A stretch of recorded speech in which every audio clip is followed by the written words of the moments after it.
Hello my friends, it's Kayla. Welcome to another Casual Wednesday video, also known as the day that I sit down and talk to you about books instead of reading them. So the title of this video came to me before the concept did, so I'm actually just gonna film it throughout the day whenever I figure out what I'm trying to say here. But I had this idea where I talk to you about alternate versions of myself and what I would be reading if I wasn't me, or I didn't read what I typically currently read. So I'm gonna come up with like 5 to 10 different categories throughout the day and 5 books in each one. And I'm just gonna kick it off with trying to explain the first one because I think it's gonna make the most sense out of anything else. And it's if I was a pure cover buyer. Now I definitely am a cover buyer. I pick up books all the time because the cover is stunning, but I also have to be somewhat interested in the plot in order to buy it, obviously. So here's some examples of like my favorite covers of the year. I really like celestial things, which is why Midnight is the Darkest Hour and Immortal Longings appeal to me. I really like flowers, so The Last Tale of Flower Bride and The Haunting of Alejandra. And then there's just something about like Dead 11 and Monstrilio that really worked for me, and a few other examples. But I want to tell you 5 books that if I was just buying based off of the cover, here's ones that I would pick up. But I'm not going to because I don't actually want to read them. And in some of these cases, you might be inspired to say, oh, actually, this is a good one. You should pick this one up. And maybe that's true, but like, one thing about me is I'm not hurting for a TBR. I have hundreds of books that I desperately already want to read that I don't need any of these to be on my TBR. So if I was just in it for the cover vibes, I would be picking up Dead Valley by Melissa Broder. I think the colors of this are so my vibe. I love cactus imagery. I love the hot pink. There's just something really beautiful artistically about this. But the actually it kind of reminds me of this other book that I did buy that has cactusy stuff, and I still haven't read it. And they both, I think, are just about women who are sad and they go into the desert to try to find their peace. In this one, our main characters, father and husband, are both ill. She heads out into the desert and finds a cactus, and she goes inside of it and she's on this journey. The synopsis calls the book hilarious, and that's just, I know it might sound weird, but just not what I'm really looking for. Typically in a book, also it takes a lot for me to pick up just like general fiction or literary fiction. It needs to have something really compelling about it, and this one just doesn't, I guess. But I'm happy for everyone who will be reading it, and tell me how much joy you have whilst you do. The next one I feel like you might not expect from me, but it's called The Wager, A Tale of Shipwreck, Mutiny, and Murder. And probably that title alone is why I wouldn't pick it up, but I think this is so beautiful. I do love water imagery, whether it's a photograph or illustrated. It's by David Grann, who I know a lot of people love. It's just like historical fiction, which I don't often pick up. There's people chasing down a treasure, and again, I'm sure it's a good book. And if you read it and loved it, naturally, you probably want to recommend it to somebody, but I just think it's beautiful to look at, and I would like it as a poster. The next one, these really all do have really different vibes, but I'm gonna go with Forget Me Not by Alison Derrick. I think that the coral of it with the gold is one of my favorite color combinations. It sounds like it's a sad romance though, and that's not really the romance that I gravitate towards. In it, we're following a sapphic relationship between Stevie and Nora.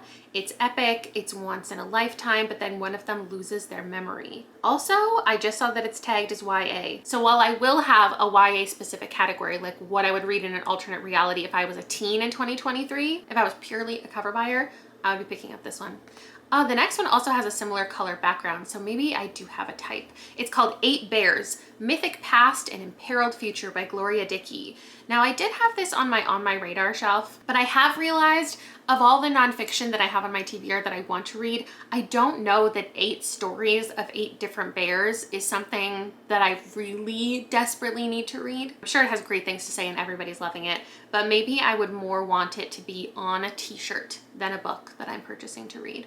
And lastly, I'm going with Excavations by Hannah Michelle, just because of the color and the color combination.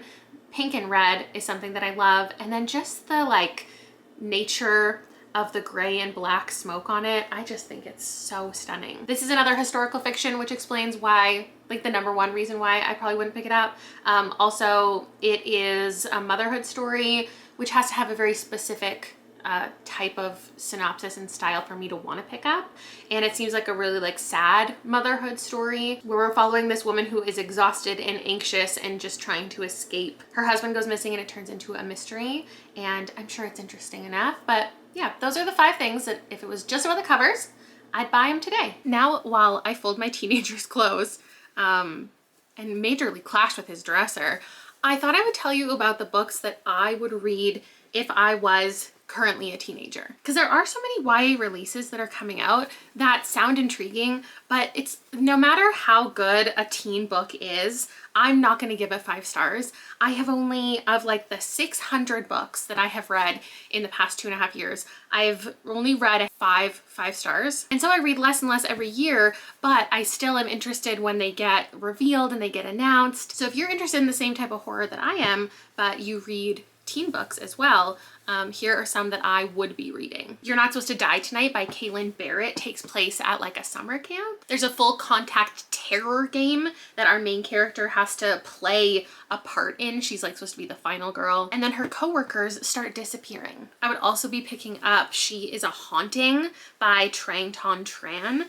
This cover definitely does it for me, and it's been compared to Mexican Gothic. Our main character is really struggling with her identity, and she goes and stays in this manor, and the roots of the house and the family start to rot. Apparently, there's a lot of bugs in it. Then this title really works for me. It's called I Feed Her to the Beast and the Beast is Me by Jameson Shea. We've got a main character constantly overlooked in the cutthroat world of Parisian ballet. When she dives deep into the catacombs and strikes a deal with the pulsating river of blood. So she becomes a monster in her own right and is on mission of revenge. Delicious Monsters by Liselle Sambury is also a cover I absolutely love. It's got a reflection, water. We've got a main character who sees dead people, and her family inherits a secluded mansion, so they go there, but there's something supernatural awaiting. And then lastly, another watery cover is We Don't Swim Here by Vincent Torrado, and this has a bunch of my buzzwords. It has to do with swimming and water,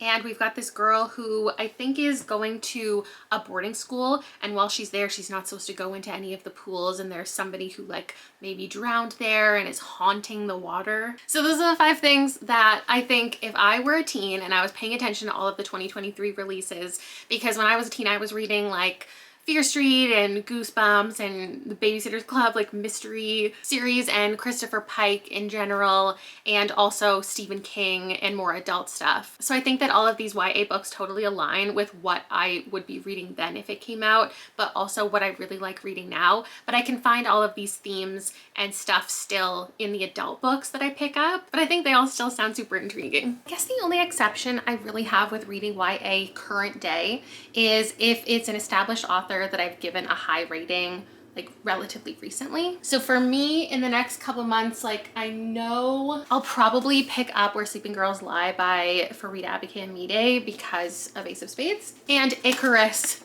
because of Kay Ancrum and The Weight of Stars and The Wicker King. But I think those are the only YA books currently on my TBR. And I was just thinking about it, and I don't think I'm done with the list of teen books that I would be picking up, because that was just horror. And I think we need to talk about thriller and mystery books, because for me, I can barely even find adult thriller and mysteries that are 5 stars. So I'm not willing to dip my toe into the YA ones, but I do have a list of those that in an alternate reality, if I was still 17, here's what I would be reading in the mystery genre. The first one that comes to mind is Liar's Beach by Katie Cotugno, because I've read from her before, but I believe this is her foray into mystery. And it says it's a classic take on an Agatha Christie. And it also takes place at a prep school, which is something in the past I've absolutely loved, or have thought that I loved, and I just constantly picked them up. Like I want to read dark academia, I want to read boarding school, I want to read secret societies, but with only a few exceptions, I just never ended up loving them. I think I'm above the age where I can. But if I could go back in time and read all of these in high school, I just think it'd be so fun. So this one's set in New England at a massive beachfront home one of the people in their friendship group drowns in a pool. We've got a good old-fashioned murder mystery to find out who done it. Next up, I have Their Vicious Games by Joelle Wellington, and this is about a teen trying to regain her Ivy League acceptance. This is another one that takes place in New England, and there's this founding family who invites 12 young ambitious women into a competition, and our main character has to fight to survive. Next up is another boarding school, but it's a boarding school at sea. It's called Lying in the Deep by Diana Urban. And we've got a cruise ship mystery. It's a journey of a lifetime, 11 countries in 4 months. But there's a shocking murder and they're all trapped at sea and they need to solve it before someone else dies, I guess. And then lastly, I've got The Blackoween by Yumana Emil. Nova Albright is the first Black homecoming queen and she turns up dead. Kinsley MacArthur was supposed to be queen. Not only is she beautiful, wealthy, and white, it's her legacy. So people start to believe that she's the one who killed Nova. And Nova's best friend Duchess is determined to prove Tinsley's guilt, and to do that she'll have to get close to her. But Tinsley has an agenda too. Everyone loved Nova, and sometimes love is exactly what gets you killed. I just realized that wasn't 5. I had one more on my list I skipped called The Legacies. It's by Jessica Goodman, and clearly based on the cover you can tell exactly why I was interested in this one too. We've got a prep school and an exclusive membership within it. And we're following a whole bunch of characters who think that they're going to be invited, and there's one who's a scholarship kid who gets nominated and nobody saw that coming. And now at the Legacy Ball, all of their secrets are going to be revealed. That's another list of 5 in my alternate universe reality as a teen. If that's currently your reality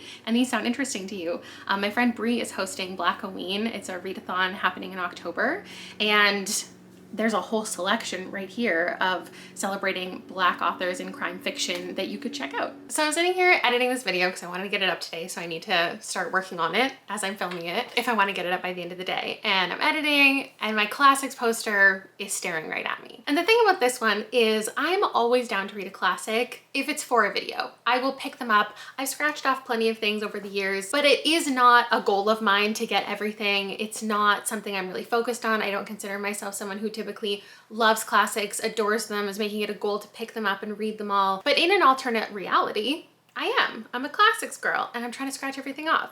So I was thinking, let me pick 5 off of here that if that is the type of reader I was, what would I start with? Like, what would I pick up first? What would be on my immediate TBR in this reality? Maybe we'll zoom in to really see what we're working with.